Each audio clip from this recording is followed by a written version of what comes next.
was busy getting ready, putting my face on because I don't do this without makeup. I used to, and you get to a point where you kind of got to go, oh, no, no, no, no, no. I don't know why. My camera is a little bit off today, but we'll have to deal with it. Anyway, so today I want to do some perspective on Kathleen Kennedy and talk about what her position in Hollywood really is. There was an article, was it in Premiere Magazine or one of the big magazines that had her in the middle of the section of being the most powerful woman in Hollywood. I would say just people that names that we know. Barbara Streisand carries a lot more weight. Oprah carries a lot more weight. The woman in the thumbnail, Ann Sarnoff, carries a hell of a lot more weight. And if you look at her resume, the woman got an MBA from Harvard. So she's much more educated. I'm not saying she's smarter, and education doesn't make you smarter, but it puts into perspective of, hey, Bill, it puts into perspective of where Kennedy and her mythology is, because a lot of the things you hear about her, as far as I'm concerned, looks to me, in my opinion, to be nothing more than mythology. She got a lot of the big, her big breaks, and she rode the coattails of a lot of really, hey Mays, really important men. First with John Milius, who's, I think, one of the greatest screenwriters, if not the greatest screenwriter in Hollywood history. She rode the coattails of Steven Spielberg, Ola J.S., and George Lucas. She rode the coattails of Robert Zemeckis, Martin Scorsese, and Clint Eastwood. Every one of these guys are icons in Hollywood. Okay. Her husband. Okay. Now, does this make her not talented? No, of course not. Good morning, Troy.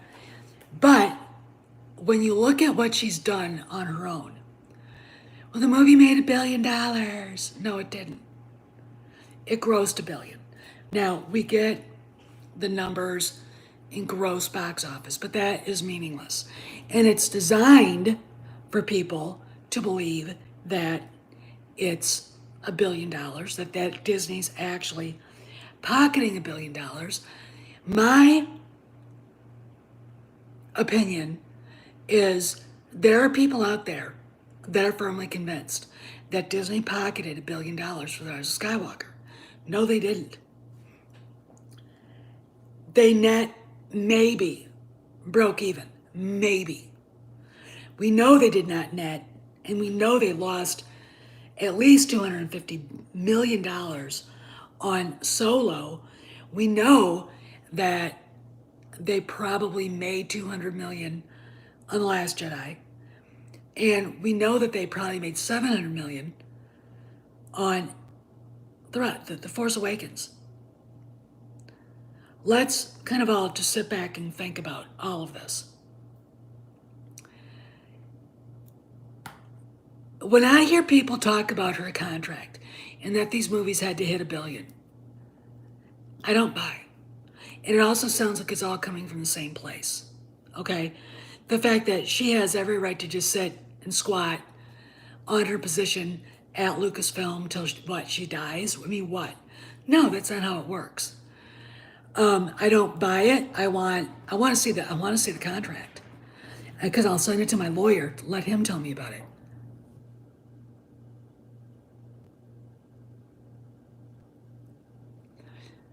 No, and you're right. And the reason why is because everybody knows what you do.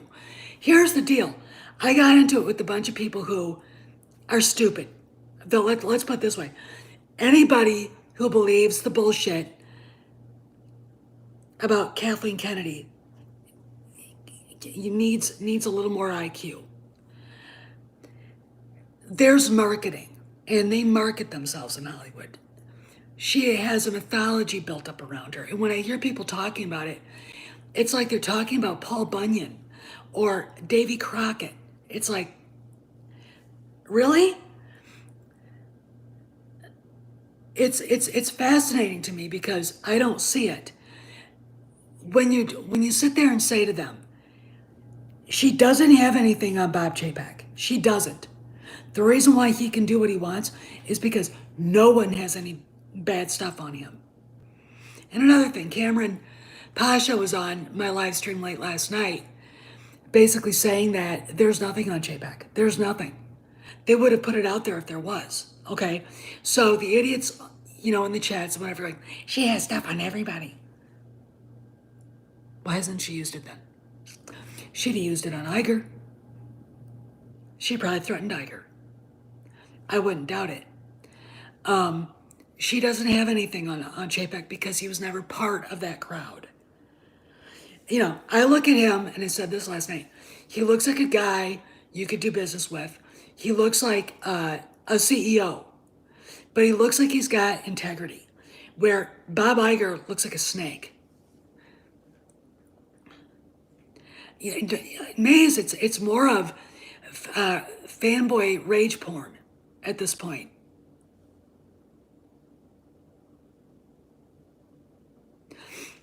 Yeah, I mean, yeah, they do, and I can't imagine who that could be, Gary or Jeremy or one of those guys.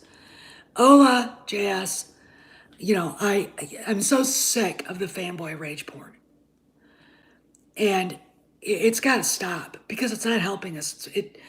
There's a reason why I've distanced myself from a lot of people. I don't want to be associated with people who don't think, who don't sit there and go, I'm not buying this. This is why. Let's think about this. Here's a question for you guys. Here's a question for one of you guys. Who was the first woman who owned and ran a studio in Hollywood? Let's go look. Because I have a name from the way, way back. How's the silent era?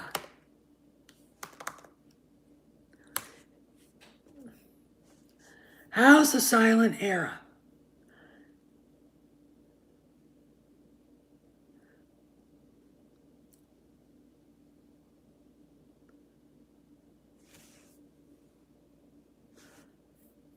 All right. Her biography on. She was, all right, I'm going to read this. The world's first motion picture director, French-born Alice Guy, entered the film business in 1896 as a secretary at Gaumont, a manufacturer of movie cameras and projectors who had purchased the invention from the Lumiere brothers. The next year, Gaumont became the world's first motion picture production company when they switched to creating movies. Guy became the first film director. The first film director was a woman. She impressed companies so much with the output, she averaged two reelers a week, and quality of her productions that by 1905, she was made the company's production director, supervising the company's other directors. In 1907, she married Hébert Blache, an Englishman who ran the company's British and German offices. The pair, all right. Let me look at something else. This is not what I wanted. I do know it was her. She basically ended up being all right. The pair soon went to the U.S. to set up company's operations there. In 1910, she and her husband set up their own production company, Solox, in New York, and built a studio in Fort Lee, New Jersey. The first female studio production head was a woman named Alice Guy.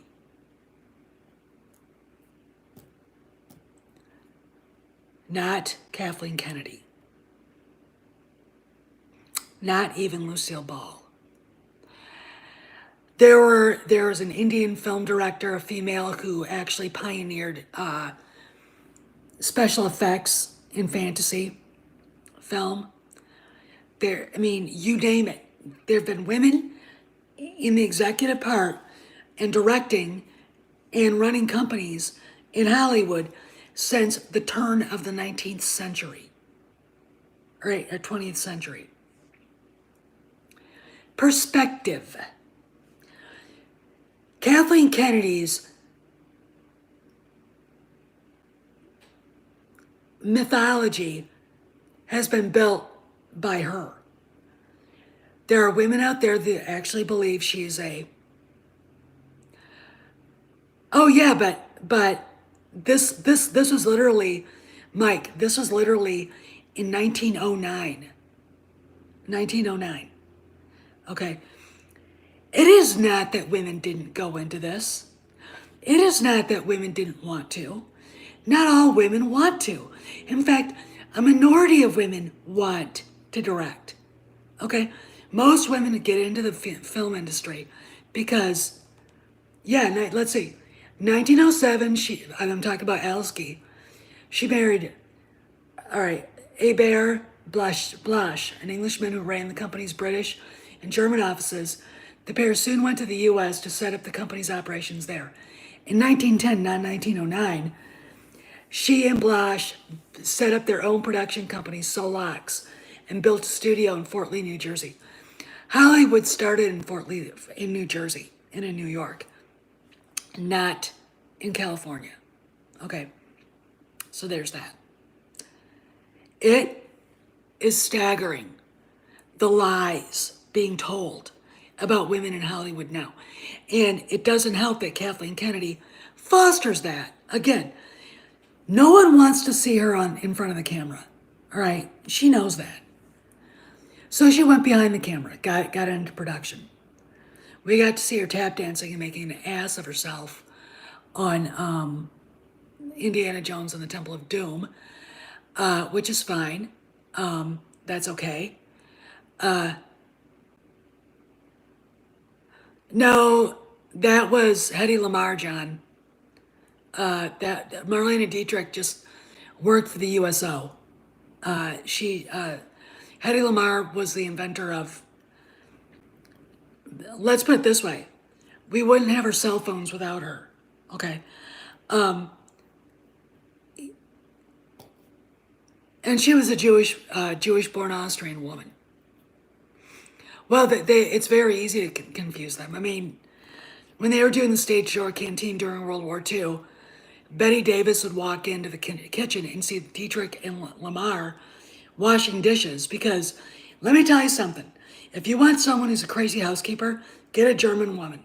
It's like, everything has to be perfect. All right. Betty Davis is looking around and she's like, "You two krauts, get out of the kitchen." I mean, it's first off, it was hilarious.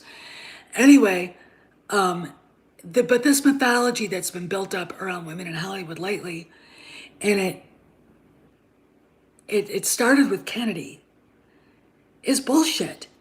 Again, women don't want to be behind the camera. They want to be in front of the camera. Now, Angelina Jolie can do both because that's her. Okay, that's what she does. But Kennedy, she was behind the camera. It's a very rare woman that actually wants to do that. So when you look at the women, the directors, there were women in France, there were women in England, there were women in the US, there was that woman from India, there were women in Italy. There was a woman in Italy who had her own production company with her husband, and they did neo-Italian realism, and they made documentaries about life in Italy at the turn of the century, in the early 1900s. And they were really, really exalted for what they did. But when you think about the historical perspective and you're looking at these women, like Elizabeth Banks running around going, "I'm a woman," it's like, fuck off. Just do what you're doing and shut up. Okay, this is bullshit. I can prove it's bullshit. Here it is. Okay? I will put a link in the description when this is over about basically it's a list of women who were in Hollywood, in the film industry at the beginning, like right after Edison and other inventors came up with the motion picture. I am not kidding. It's like running around saying there were no women writers. There have always been women writers. They just aren't a lot of them. And a lot of them, I'm sorry, I don't read because they bore the fuck out of me. Okay, so Kennedy's got this mythology written around her. But let's talk about the women, excuse me, in Hollywood who don't have mythology built up around them. And Sarnoff, you know, you look at Barbara Streisand, I would not cross her. I wouldn't give two fucks about crossing Kennedy. Here's the deal, because she does not have Steven Spielberg's backing and love anymore. Her husband might, but she doesn't. Okay, there's a reason why Spielberg walked away from Indy 5, and it wasn't over creative differences. Okay? It was probably because of what happened with The Rise of Skywalker and the fact that George got screwed over. And what is Steph's rule? You never fuck over a guy's best friend because you will be left out. Okay? It doesn't matter who you are. When guys are friends, they are friends forever. Okay? It takes a lot to ruin a friendship between guys. Those guys have been friends since the mid-60s. Okay? So Kennedy basically crapping all over what George tried to do to save The Rise of Skywalker was probably the last straw. And Spielberg really didn't help himself with Star Wars 2 when he insisted awful Aaron Yuck play Han. I mean, again, you've heard me talk about this. Morning Valiant Renegade.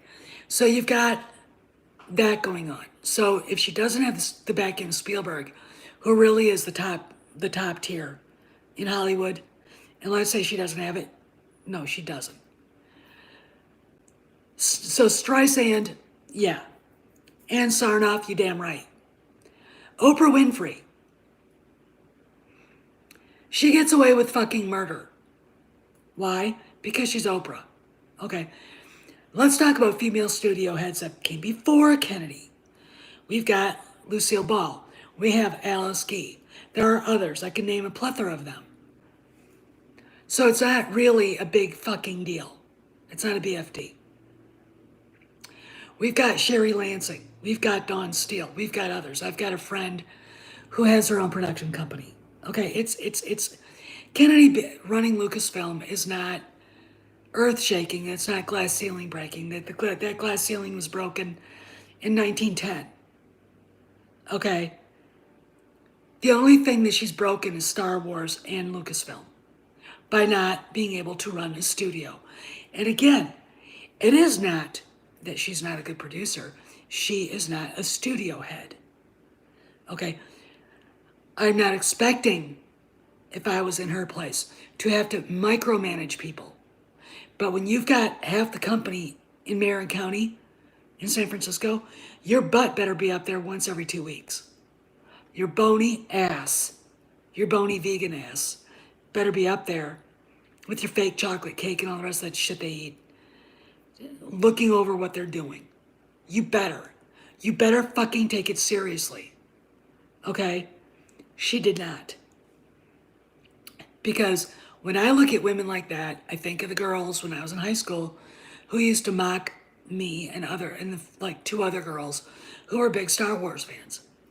All right? See me wearing a Star Wars t-shirt and I get teased, bullied. Fine. That's Kennedy. It's not, she doesn't care about Star Wars. She don't like it. She saw it as a way to put her bullshit mythology up there. But I don't expect her to know about Alice Guy. All right, I don't. And the reason why is because she's not a history person. She's not going to sit down and think about the historical realities of women in Hollywood. She wouldn't do that. She wouldn't look for perspective. She wants to be the first She might be the first woman to actually sink a movie studio. All right. But she's not the first woman studio head. She's not even the 10th woman studio head. All right. She's just the worst woman studio head. All right. That's it. But the mythology people, she's the most powerful woman in Hollywood. Let me explain something. Yesterday, one of the guys said, we'll know that she's leaving when they start reporting they're looking for her replacement. May I remind you, they already did with the Atlantic article. They basically said it was Jon Favreau. Now, I don't need it written out on a script card. I don't need it written out in marker. You know, you have to think subtly here. They're not going to sit there and announce, because look, I don't think Bob Chapek likes Kennedy. I don't think he wants her around. I think he thinks she's a leech. She's sucking everything at Lucasfilm dry. She has been an incompetent boob as far as leading Lucasfilm, and he knows that. He looks at the movies that she made, and he looks at the net profits, and they're the only one that made a profit, a real profit, one that you could actually look at and go, is The Force Awakens. And trust me, as Mays said, it wouldn't make that profit anymore. If they went back and made that and she was producing it, it would never, ever, ever make that profit again. It would never make $2 billion. It would probably not make $1 billion. Okay. Perspective. Okay. So what does her contract look like? I'm sorry, I'm not buying that. I would actually need to see evidence before I believe that, because 4 movies that she made $1 billion in previous contracts, that automatically she gets right of first refusal on her contract. I don't believe that. I want to see that contract, because I know when they were going to re-sign, when they were looking to replace her in 2018, and no one can convince me they weren't, that Solo was a signal to Iger to say, holy shit, what have I done? He suddenly realized we've got a bunch of overage, juvenile delinquents running around at Lucasfilm driving fans away. That's driving profit away. We've got a woman who has no care about the franchise, only her bullshit politics, which are based, as I've proven, on a mythology that isn't real. Again, I could name other female studio heads beyond what I've said that came decades before she even was even a twinkle in her parents' eyes. Perspective. This is mythology. And I know I am not buying that she's the most powerful woman in Hollywood. Right now, you can't convince me, because everybody there knows that she drove Star Wars into the ground. Star Wars was a money-making, money-printing machine. I walked into Ollie's last week. You guys saw the video. What did you see? Everything that was in there was a product of her era. That book about Han Solo, like I said, I wanted that book. But when I look at that book, and instead of Harrison Ford being in the silhouette, it's awful air and yuck, I don't want that book. I don't want to be reminded of how low the people who created that dumpster fire consider the character, all right? And me, and everybody else who liked that character, and Harrison Ford, okay? I don't want to be reminded of that. I really, really don't. It is staggering to me that people actually believe this. It is staggering to me that, you can have someone who actually is still in the business say this and this and this, and they don't listen.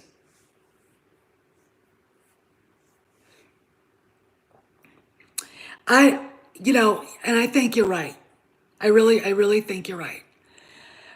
It is hard for me to believe, given the places I've been and seeing the people I've seen, that she doesn't realize that she fucked up. I don't care how narcissistic you are. I don't care where, you're getting. Oh, yeah. I mean, think about that. There comes a point, you're right, Carl M. Comes a point where you gotta go, I don't think I can do this anymore. I'm not a good fit for this. All right. Give you an example. When we moved to Hawaii to get married back in 2004, I put out my resume to the Hawaii Republican Party. This was before I had my come to Jesus moment about political parties. And I wanted to do PR for them, just, be able to sit home and do stuff on the computer and send it in, messaging. And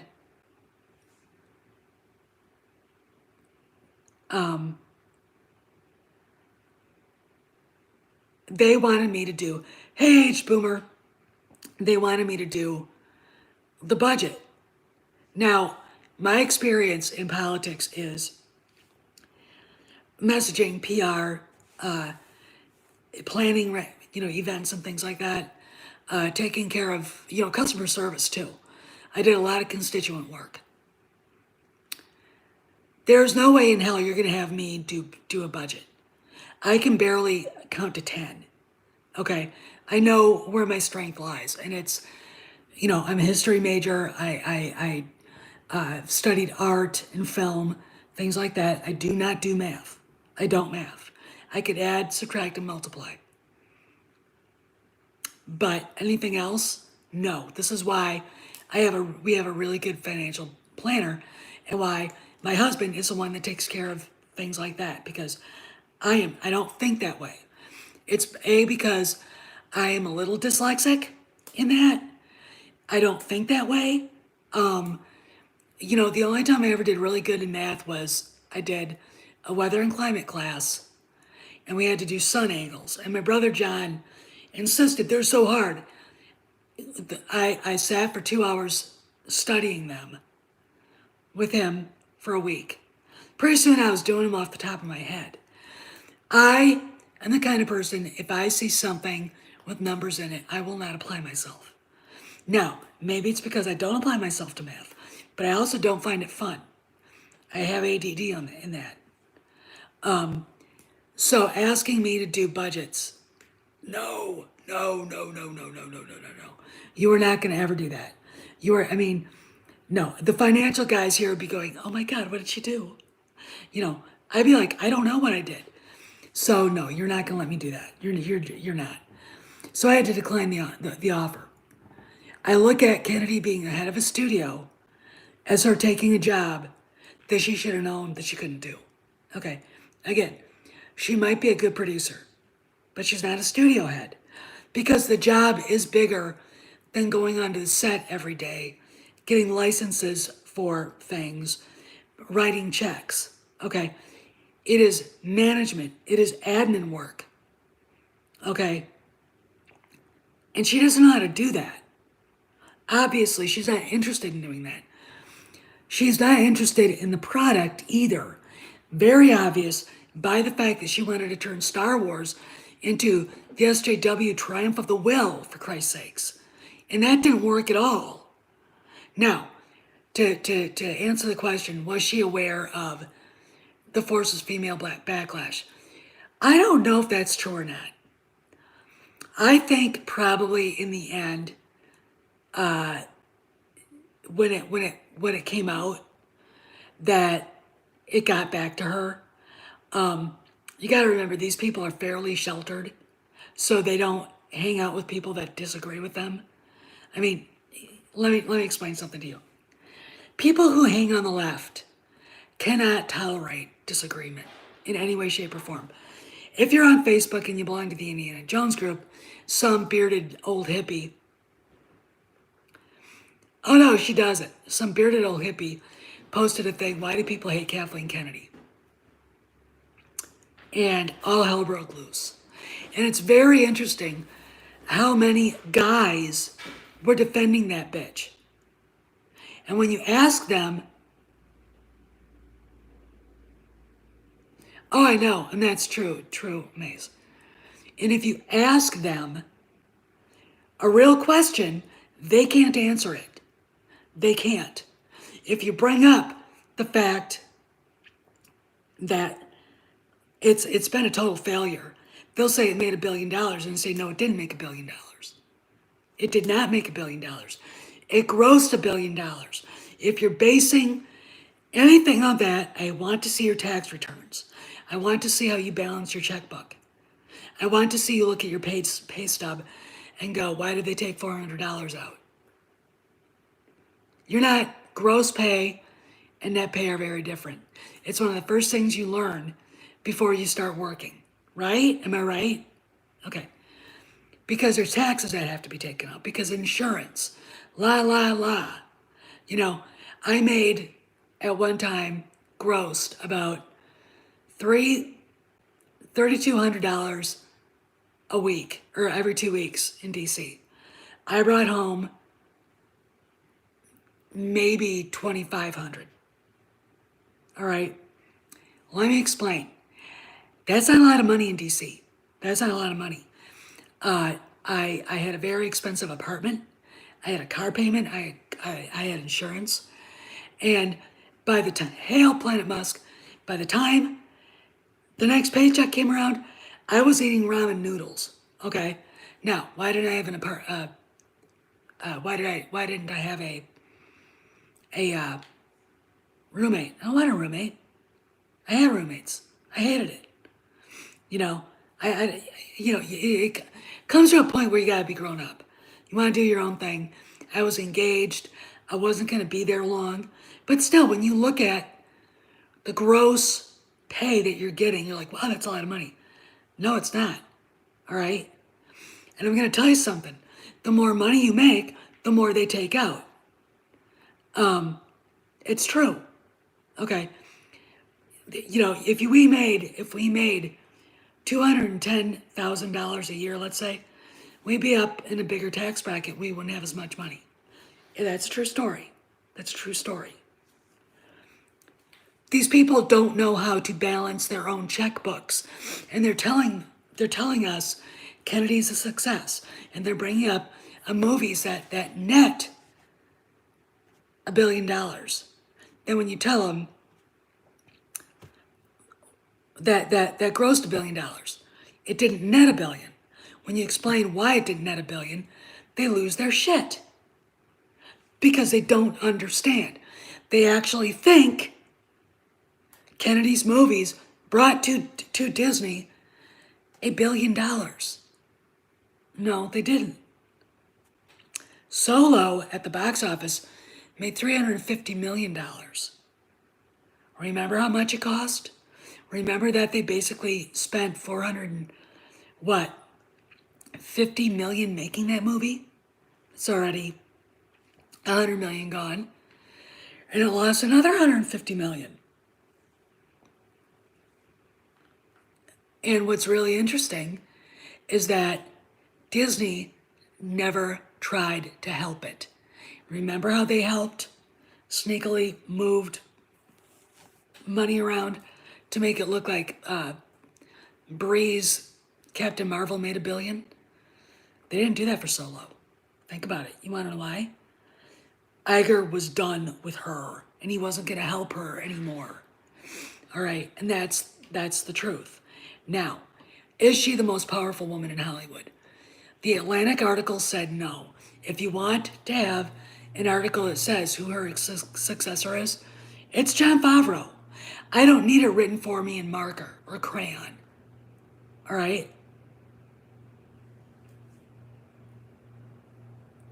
Oh yeah, you're right, Dave.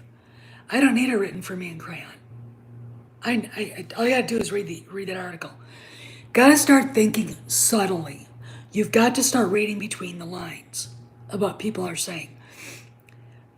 Now, I do have to admit that considering what Doomcock said, that Kennedy tried again to get her contract renewed and they said no, Is it what? He said it was about 2 weeks ago that he might be being tag teamed, Avengers tag teamed by both Feige and Kennedy. Now, ScarJo's bitchy little lawsuit, she was going to get her money. They said she was. I mean, you know, we'll probably end up going to arbitration. To the people that think that it's going to go to trial and it would hurt Chapek, no, it won't. It'll hurt ScarJo. Opening up her mouth, opening up herself to this has hurt her standing in Hollywood itself. If anybody honestly thinks that the people who think they run Hollywood are wrong. People who run Hollywood are the guys that run the hedge funds. They're the ones that pay for the movies. And they expect a return from merchandise sales, from park passes, things like that. They're not seeing a profit. Part of the reason why, at least for Star Wars, is Kathleen Kennedy. I have put a litany of her incompetent bullshit out there. I don't need to repeat it. The mythology she's built up around herself. I mean, I'm going to say this. Back in the 80s, there was a woman in Hollywood.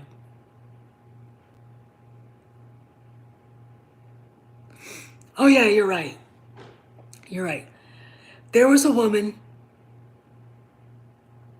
in Hollywood who was a great screenwriter who put Tibet's problems with the Communist Party in China on the map. Her name was Melissa Matheson. She got the entire industry to rally around the problems going on with the Chinese in Tibet and what, in my opinion, is genocide and was. Melissa Matheson wasn't riding on anybody's coattails. She was one of the big dogs. She was married to a big dog, but she was one of the big dogs. Okay. And what I find staggering is that everything she did was her talent showing, was complete equality with Spielberg and Lucas and everything else. It's very interesting to me that people don't remember her, don't remember the things that she did. But she was more effective in what she did. I mean, E.T. was just a story, great story. I believe she wrote 7 years, and she wrote the teleplay and the screenplay for 7 years in Tibet. I think she did. She was far more of a force than Kathleen Kennedy has ever been. Okay. Because she wasn't on anybody's coattails. She was talented enough to get them to notice her. She was part of the team as an equal. Okay? She wasn't there simping along on the coattails.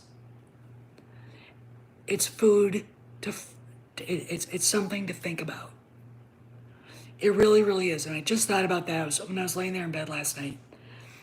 I was thinking about her and other women who did things on their own. I mean, to talk about Lucille Ball ad nauseum.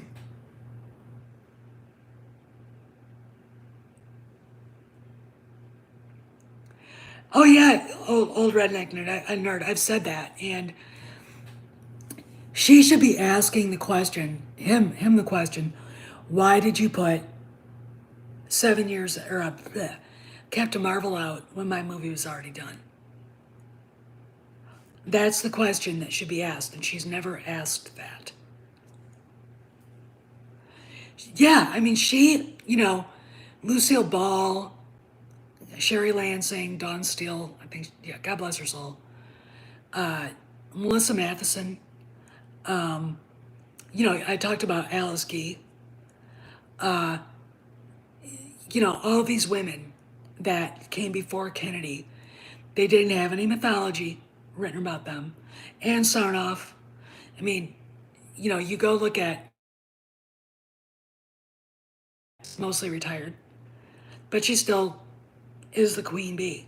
Oprah, you're damn right she's a queen bee. She could squash Kennedy anytime she wanted to, by the way. So when people say, oh, I'd never do blah, blah, blah. No, I can imagine Kennedy being a wild-eyed bitch, okay, because she just seems like it. But I can't imagine her now having the influence that she did. The reason is screwing over George Lucas was a straw that broke the camel's back. And I know she did it. We're going to find out one of these days, maybe sooner rather than later, that she did do that. The fact that people dismissed, didn't acknowledge the stuff we know,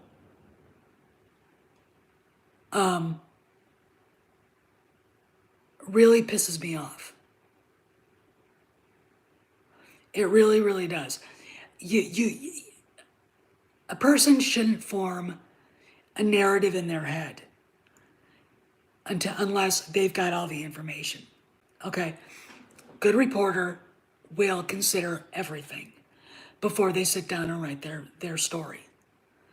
And it shouldn't be a story, it should be a report. Okay? You've got to have all of the facts before you sit down and tell people, this is what's going on. And if you don't do that, and that was not done in that article, then you are not doing your job. If you're not, oh yeah, I remember her, yeah, Dave. If you're not going to acknowledge,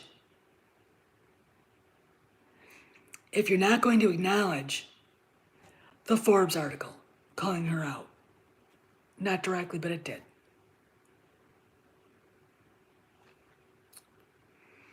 That Variety article was about Lucasfilm.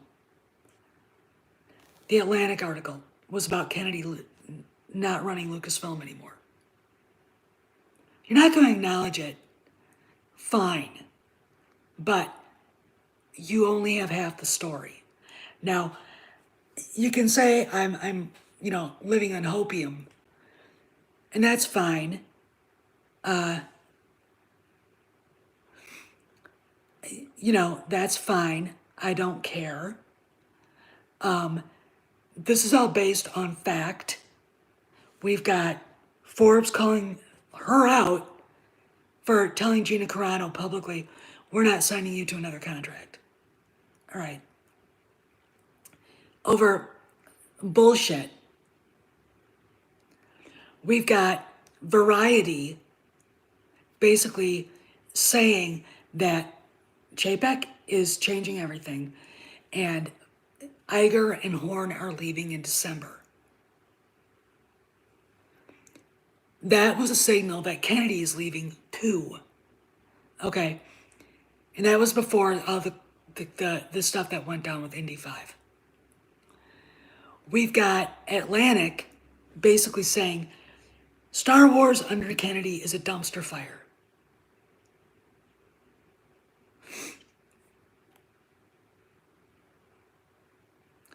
You got to acknowledge that.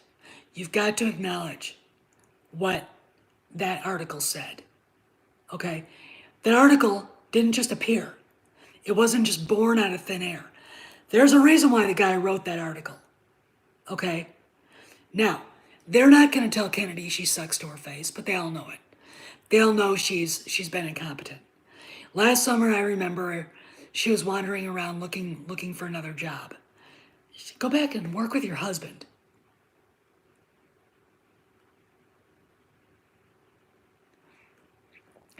No, old redneck nerd. But again, it doesn't surprise me. I mean, as Dave Penzak said, that looked like it came right out from Hasbro. I mean, I'm still in shock by what I saw. I still can't believe it. But again, that whole video is an indictment of Kennedy, of the Kennedy era.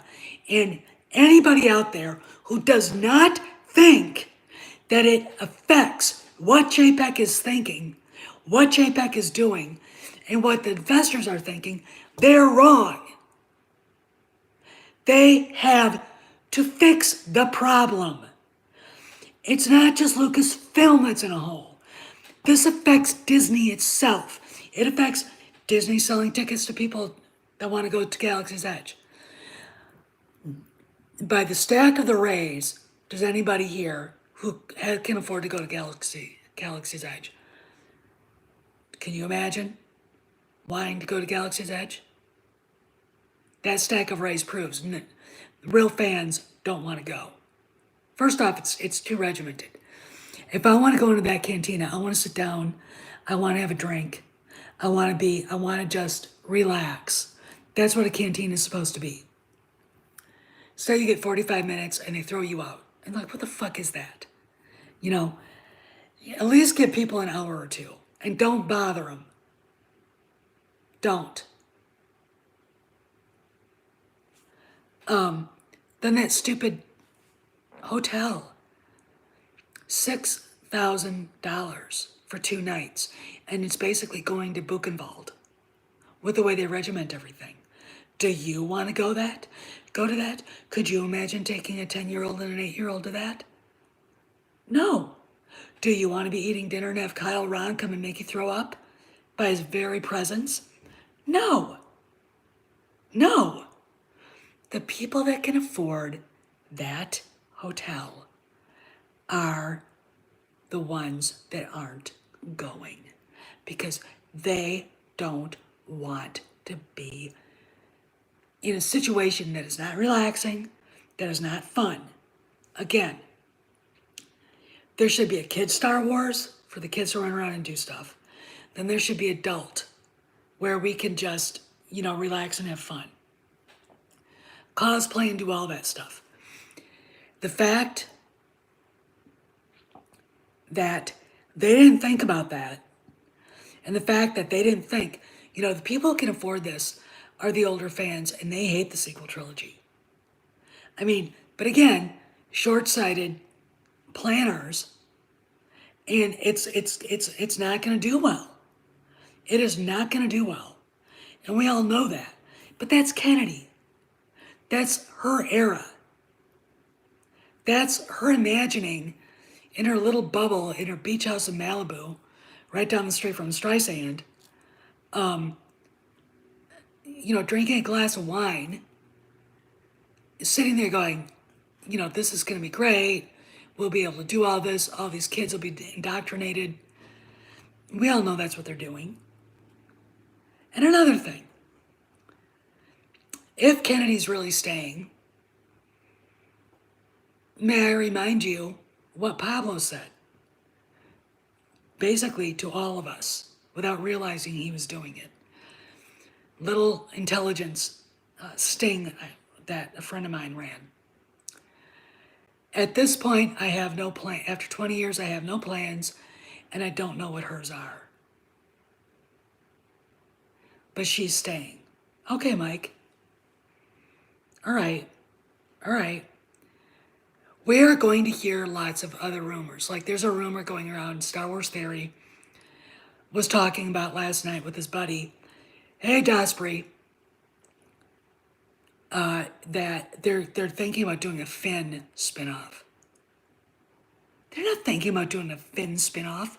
That came from people trying to defend the sequel trilogy. Okay. Kevin Feige in Star Wars Direct basically said the movie I'm working on for Star Wars isn't the Han Solo.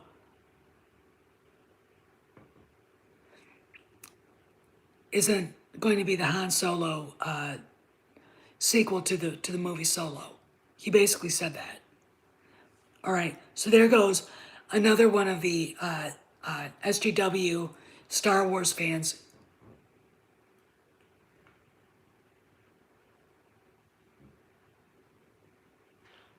Oh God, I like Star Wars Theory a lot, but he takes himself too seriously.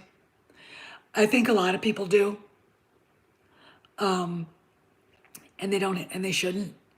Let me explain. When he posted that, the moment I saw that he was talking about the Finn thing, I'm like, what? No.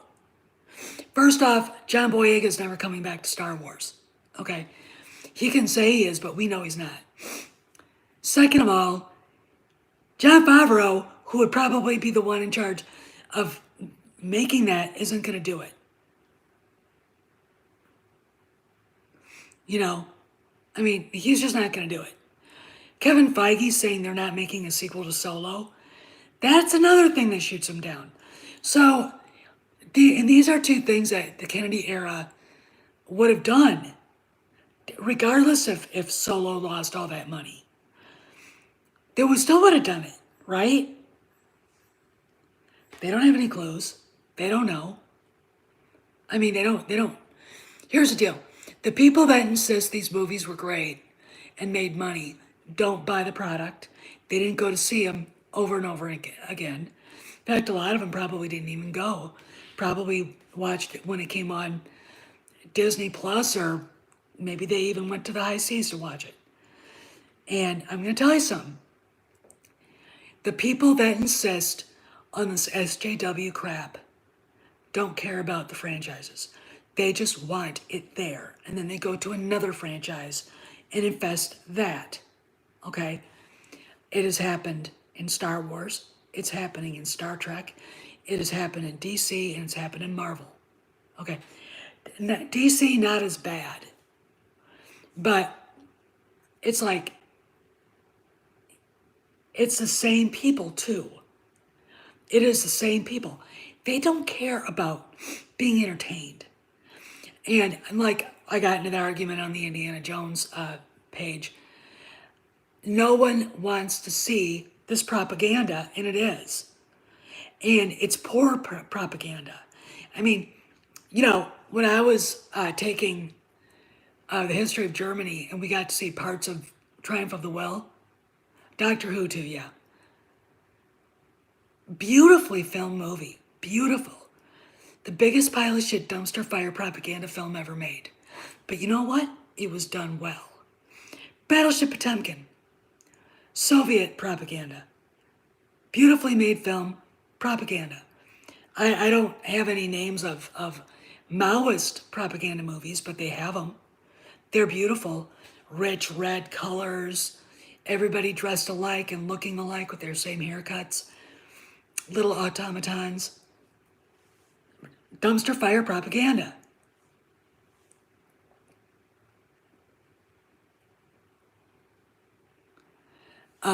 And it's literally like, and that's exactly what the sequel trilogy was.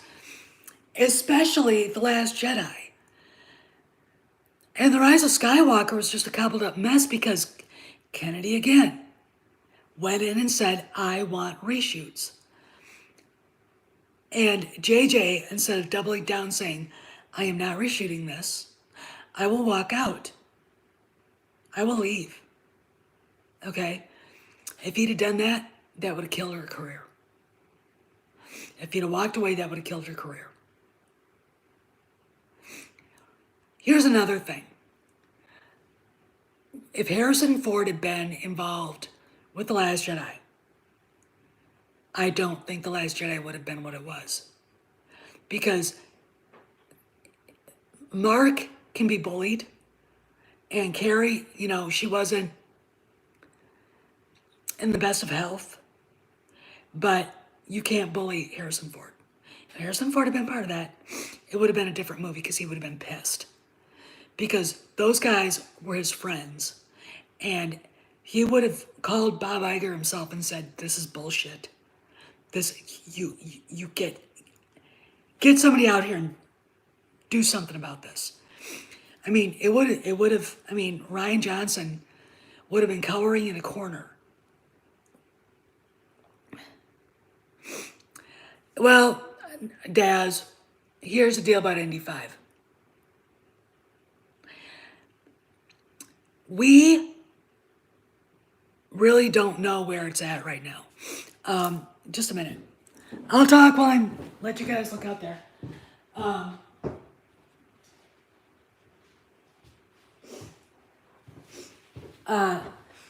We really don't know where Indy 5 is at this point. They're filming in London now. Ford, I guess, was seen at a restaurant in Richmond. So we really don't know. I don't know what the wrap date is, but I do know through a legit Italian news source that they've already got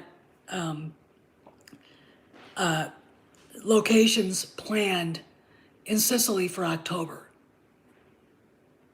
So I don't look at it to wrap until mid-October or later.